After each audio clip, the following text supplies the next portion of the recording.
All right, so let's take a look at all these articles you sent my way about Trump's first day back in the Oval Office. I mean, wow, he didn't waste any time getting started with all these executive orders. Yeah. Over 100 actions, according to these reports from CNN, News Nation, and the AP. Some are pretty much what you'd expect, but others, well, let's just say they've got everyone talking. It's definitely not a quiet return to the White House. Not even close. So today we'll be looking at what seems to be top of mind for Trump: immigration, energy, and even some of these symbolic moves that have people scratching their heads. And of course, we'll examine the potential impact of these actions and what questions they raise. Sounds good. Let's kick things off with immigration. Looks like Trump is bringing back some of those policies from his first term. You're right, he's declared a national emergency at the border, deployed troops, restarted border wall construction, and set limits on asylum seekers. It's a strategy we've seen before. Definitely gives me a sense of déjà vu. Yeah. So what's the reasoning behind reviving these policies? Well, Trump really hammered these issues during his campaign, so this is probably a way to show his base that he's keeping his promises. Then there's the deterrence factor, the idea that these measures will discourage migrants from trying to enter the country illegally. The AP article mentioned the Remain in Mexico policy. Can you remind us what that is and why it's so controversial? Sure. Remain in Mexico, which was officially called the Migrant Protection Protocols, made asylum seekers at the U.S.-Mexico border wait in Mexico while their cases went through U.S. immigration courts. This usually meant staying in these makeshift camps, often with limited access to basic necessities and legal help. Human rights groups criticized it pretty heavily, saying it exposed vulnerable people to danger and undermined their right to seek asylum. Right, that makes sense. Yeah. What about this move to end birthright citizenship? The CNN article really focuses on that. That's a really complicated one. Birthright citizenship, which grants automatic U.S. citizenship to anyone born on U.S. soil, is part of the 14th Amendment.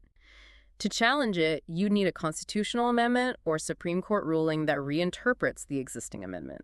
And both of those are extremely unlikely. So it'll probably be tied up in legal battles for a while. Absolutely. It's going to be a long and drawn-out fight. Okay, so immigration is definitely a hot-button issue right from the start. Now let's switch gears and talk about energy. Looks like Trump is picking up where he left off with his energy dominance plan. You got it. He's pushing for more fossil fuel production, rolling back environmental regulations, and even trying to stop offshore wind development. That's a big change from the Biden administration's focus on renewable energy. What's the thinking behind this shift? Well, Trump has always presented this as a matter of national security and economic independence. He says that depending on domestic energy sources, especially fossil fuels, will mean the U.S. relies less on other countries and creates jobs in the energy sector. But what about the environmental impact? These articles, especially the one from News Nation, are concerned about the potential consequences for climate change. Yes, environmental groups and scientists are definitely worried about that. They're saying that increasing fossil fuel production will make climate change worse and hurt efforts to switch to cleaner energy. They also point out the potential for environmental damage from things like drilling and mining. Sounds like a tough balancing act, weighing economic benefits against environmental risks. It definitely is, and it's a debate that's likely to heat up as these policies go into effect. One thing that stood out to me was this plan to declare a national emergency over energy costs. What does that mean? Declaring a national emergency would give Trump access to a bunch of powers and funding that wouldn't normally be available. He could bypass Congress and fast-track certain energy projects, but it would probably face legal challenges too. So it's a powerful tool, but one that could be very controversial. It definitely makes you think about the balance of power and executive authority. Exactly. It's going to be closely watched. Okay, let's move on from energy. Now we need to talk about these actions that are aimed at what some people are calling the culture wars. Yeah, he's going after diversity, equity, and inclusion, DEI programs in the government, and wants to get rid of them. He's also put out an executive order defining gender based only on biological sex at birth. Can you explain what DEI programs actually do and why they've become such a big issue? DEI programs are designed to promote diversity, equity, and inclusion in different parts of society, like workplaces, schools, and government agencies. They often involve trying to recruit and keep a diverse workforce, offering training on diversity and inclusion, and making a more inclusive environment for people from all kinds of backgrounds. But critics say these programs can lead to reverse discrimination or push a specific ideological agenda. And what about this executive order defining gender solely on biological sex at birth? What impact could that have? That's a big step back for transgender rights. It could affect their access to healthcare, education, jobs, and even their ability to play sports and take part in other activities. It'll probably be challenged in court, and LGBTQ plus advocacy groups are already strongly opposing it. It seems like these actions are meant to appeal to a certain part of the population, but they could also alienate others. That's a good observation. These moves are likely to make the political landscape even more divided and spark a lot of debate about social values. Okay, we've covered immigration, energy, and the culture wars. Now let's talk about something a bit more symbolic. Yeah. The renaming of the Gulf of Mexico to the Gulf of America and changing Mount Denali back to Mount McKinley. Those are definitely attention-grabbing moves. You can say that again? What's the history behind these name changes? Well, Gulf of Mexico has been the name for centuries. Changing it to Gulf of America is a pretty nationalistic move, putting the emphasis on America's supposed dominance in the region. As for Mount Denali, it was officially changed from Mount McKinley back in 2015 to honor the Koyukon people who see it as a sacred site. So, switching it back to Mount McKinley reverses that decision and maybe ignores the cultural importance of the name Denali. Yeah, and people are criticizing it for not being sensitive to indigenous culture and history. It seems like these symbolic gestures are supposed to send a message about Trump's vision for America. Definitely. They point to a focus on American exceptionalism, traditional values, and a certain interpretation of history. And this is all just from his first day back. There's a lot to unpack here. We've just scratched the surface. When we come back, we'll dig deeper into what all this means and what questions it raises about America's future. Welcome back to our deep dive into Trump's second first day. It's already making waves, and we're here to help you understand what it all means. We've covered a lot: immigration, energy, the culture wars, even things like renaming the Gulf of Mexico. Now it's time to look at what could happen because of these actions. These executive orders and memoranda have a real impact on people's lives. Exactly. Let's start with immigration. If we look at what happened in the past, we can expect more enforcement actions, deportations, and a tougher approach to asylum seekers. What will that mean for the people involved?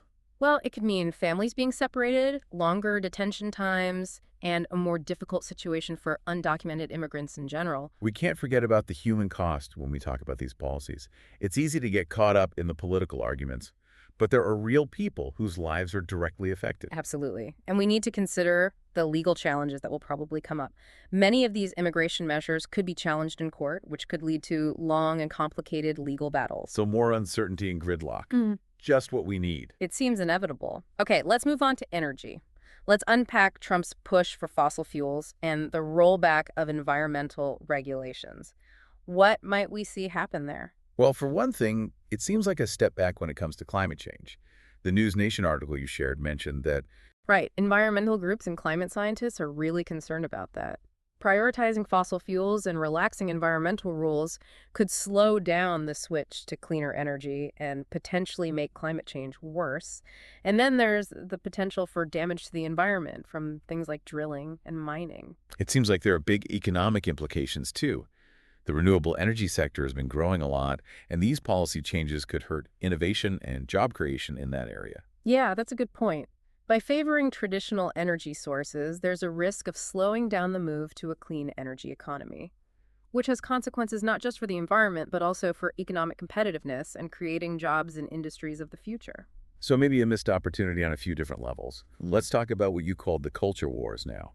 Ending DEI programs and rolling back protections for transgender individuals. What could happen because of that? Well, getting rid of DEI programs could mean less diversity in the federal workforce, fewer opportunities for groups that are underrepresented, and maybe a reduction in initiatives that promote equity and inclusion. This move will likely face pushback from civil rights groups and people who advocate for social justice. You mentioned that people who criticize DEI programs say they can lead to reverse discrimination or promote a specific agenda. Could you say more about that? Sure. Some people argue that focusing on diversity can sometimes mean that less qualified people are chosen over more qualified ones. There are also concerns that some DEI initiatives push a particular political or ideological view, which could create a hostile environment for people who think differently. It's important to understand those views, even if we don't agree with them. Now, what about the impact on the transgender community? They've already been facing a lot of discrimination. How could this executive order affect them? This executive order that defines gender based only on biological sex at birth could have a huge impact. It could restrict their access to healthcare, education, jobs, and even their ability to play sports and do other things. LGBTQ plus advocacy groups are saying it's discriminatory and harmful, and it's almost guaranteed to be challenged in court. It really shows how these political decisions have real consequences for people. It's not just about theoretical debates, it's about people's rights and their well-being. Absolutely. Okay, let's turn to the economy. Trump has promised to do something about inflation, but what does that actually mean? What could his economic policies mean for the average American? He said he didn't like tariffs during the campaign, so hopefully those are off the table. What do you think? It seems like he's being more careful with trade for now, but it's still early. As for inflation, that's a complicated problem with no easy solutions. Besides telling government agencies to deal with it, there hasn't been a clear plan laid out yet. His general economic policies are likely to favor less regulation and tax cuts, which could help some people, but they could also make income inequality worse. So again, a mix of possible outcomes. That seems to be a common thread with what he's doing on this second first day. Bold moves, uncertain consequences, and lots of unanswered questions about what the future holds. Speaking of questions, let's go back to the topic of Jan, so 6 pardons. Even though he didn't specifically mention it, it's still a possibility. What could happen if he pardons those who were convicted for their role in the attack on the Capitol? It would be a very controversial decision, and many people would see it as undermining the rule of law and trying to rewrite history. It could divide the nation even more, make people trust the justice system less, and maybe even embolden extremist groups. It's a decision with potentially huge and far-reaching consequences, and it needs to be thought through very carefully. It reminds us that what happened on Jan 6 is still a big issue in American politics. The country hasn't fully recovered from that day, and the possibility of pardons just makes things even more complicated. It definitely highlights the challenges Trump faces in this second term. Governing a deeply divided nation, dealing with a complicated world, and addressing the issues that matter most to everyday Americans, it's a tough job.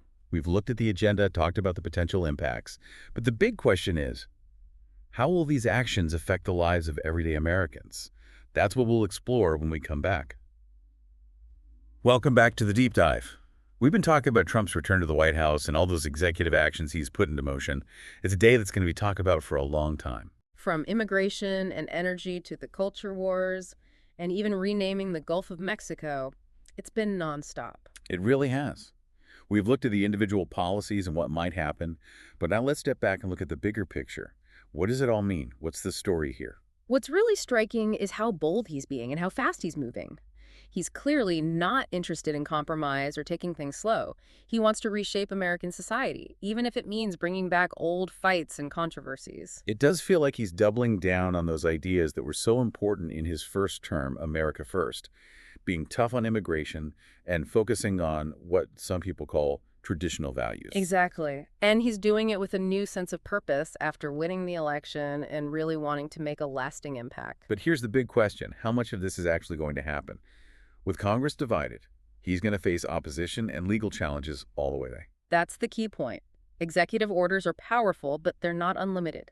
He'll have to work with Congress, build alliances, and defend his actions in court. And that's where things could get difficult. It's a good reminder that the American political system is designed to keep things balanced. Nobody, not even the president, can just decide everything for the country. That's right. And that's something important for our listeners to remember. Don't just look at the headlines. Pay attention to the political maneuvering, the legal battles, the negotiations, and the compromises. That's what will really determine what happens with these policies. Context is everything. Yeah. It's about understanding how the system works and how different people and groups have influence. You got it. And that's what we're trying to do here, provide that context and help you make sense of these big moments in history. So as we wrap up this deep dive, I want to leave our listeners with something to think about. We've seen the agenda, we've talked about what could happen, but the most important question is, how will these actions affect the everyday lives of Americans? Will these policies really make America more prosperous, safer, and more united, like Trump said they would? Or will they just make the divisions worse, create new problems, and leave some Americans feeling left out and ignored? Those are the questions we all need to be asking, not just today, but in the weeks, months, and years ahead. Because the decisions made during this second term will have a long-lasting impact. It reminds us that we all have a part to play in shaping the future of our country. Staying informed, having thoughtful conversations, and holding our leaders accountable are all important. The future of America is in our hands. That's a powerful thought to end on. Thanks for joining us on this deep dive into Trump's second first day. It's a day that will definitely be analyzed and debated for years to come. And we'll be here to help you make sense of it all every step of the way. Until next time, keep exploring, keep asking questions, and keep diving deep.